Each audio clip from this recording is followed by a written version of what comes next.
Welcome to Constant TV, where legitimacy and consistency rule.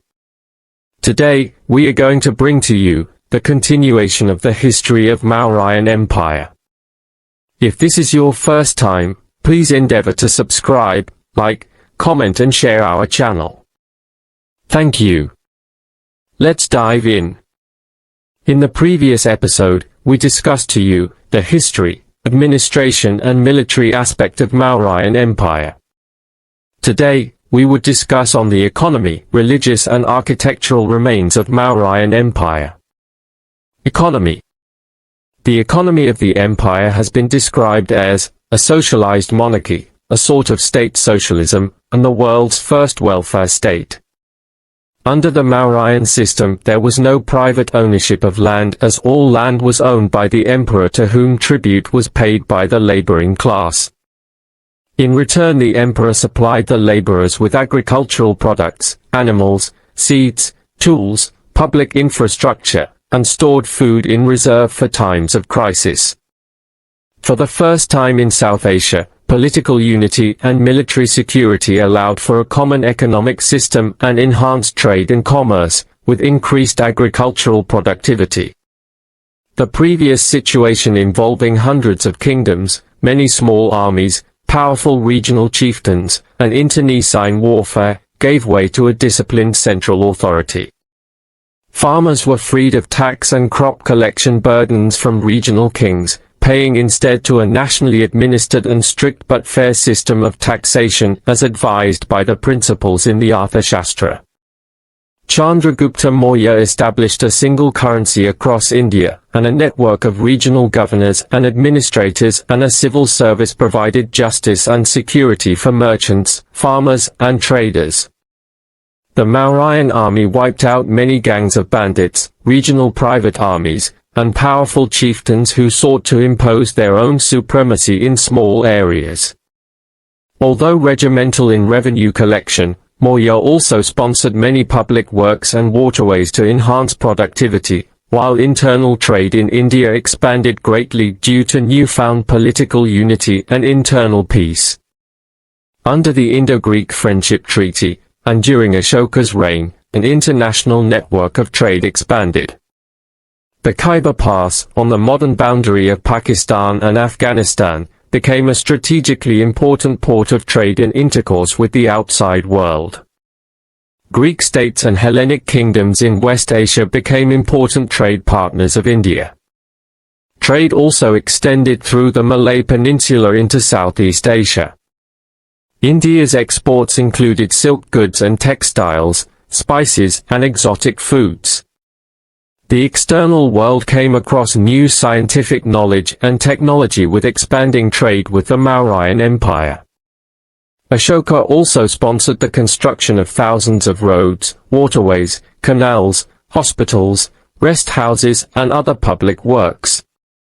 The easing of many over-rigorous administrative practices, including those regarding taxation and crop collection, helped increase productivity and economic activity across the empire. Religious.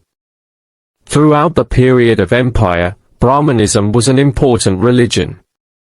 The Mauryans favored Brahmanism as well as Jainism and Buddhism. Minor religious sects such as Jaikas also received patronage. A number of Hindu texts were written during the Mauryan period. Chandragupta Maurya was a follower of Vedic religion, Brahmanism. According to Greek traveler Megasthenes, the king regularly performed Brahmanical rituals and sacrifices.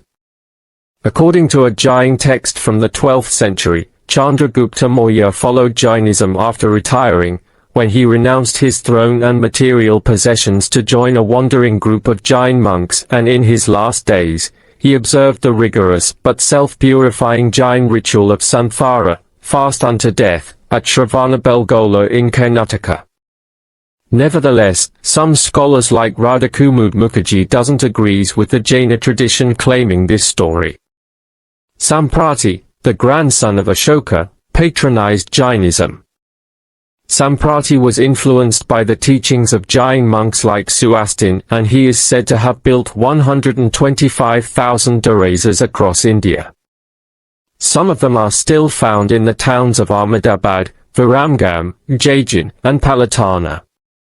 It is also said that just like Ashoka, Samprati sent messengers and preachers to Greece, Persia, and the Middle East for the spread of Jainism, but, to date, no evidence has been found to support this claim. The Buddhist texts Samantapasadika and Mavasa suggest that Bindusara followed Hindu Brahmanism, calling him a Brahmana Bhatto, monk of the Brahmanas. Magadha, the center of the empire, was also the birthplace of Buddhism. Ashoka initially practiced Brahmanism, but later followed Buddhism. Following the Kalinga War, he renounced expansionism and aggression, and the harsher injunctions of the Arthashastra on the use of force, intensive policing, and ruthless measures for tax collection and against rebels. Ashoka sent a mission led by his son Mahinda and daughter Sanghamitta to Sri Lanka, whose king Tissa was so charmed with Buddhist ideals that he adopted them himself and made Buddhism the state religion. Ashoka sent many Buddhist missions to West Asia, Greece, and Southeast Asia, and commissioned the construction of monasteries and schools, as well as the publication of Buddhist literature across the empire. He is believed to have built as many as 84,000 stupas across India, such as Sankai and Mahabodhi Temple, and he increased the popularity of Buddhism in Afghanistan and Thailand.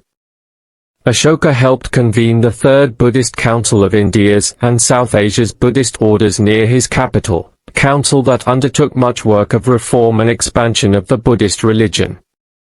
Indian merchants embraced Buddhism and played a large role in spreading the religion across the Mauryan Empire. The greatest monument of this period, executed in the reign of Chandragupta Maurya, was the old palace at Paliputra, modern Kumra in Patna.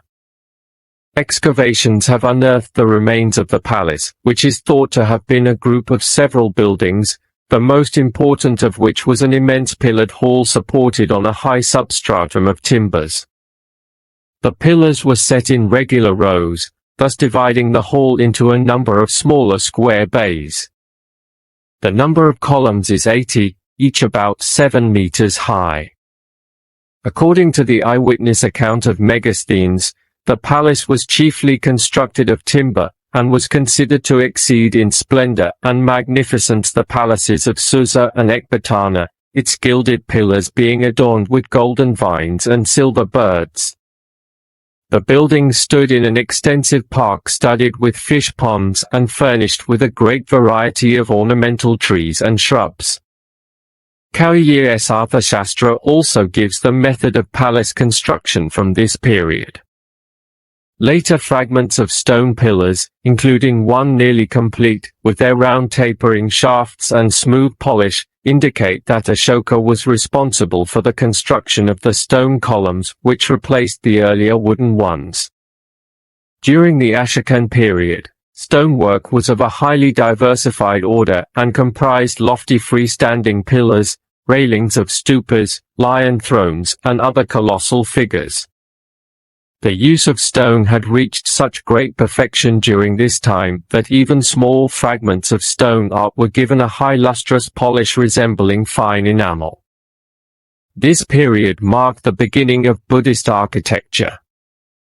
Ashoka was responsible for the construction of several stupas, which were large domes and bearing symbols of Buddha. The most important ones are located at Sankai, Bodhgaya, Bharat, and possibly Amaravati Stupa. The most widespread examples of Mauryan architecture are the Ashoka pillars and carved edicts of Ashoka, often exquisitely decorated, with more than 40 spread throughout the Indian subcontinent. The peacock was a dynastic symbol of Mauryans, as depicted by Ashoka's pillars at Nanda and Sankai Stupa.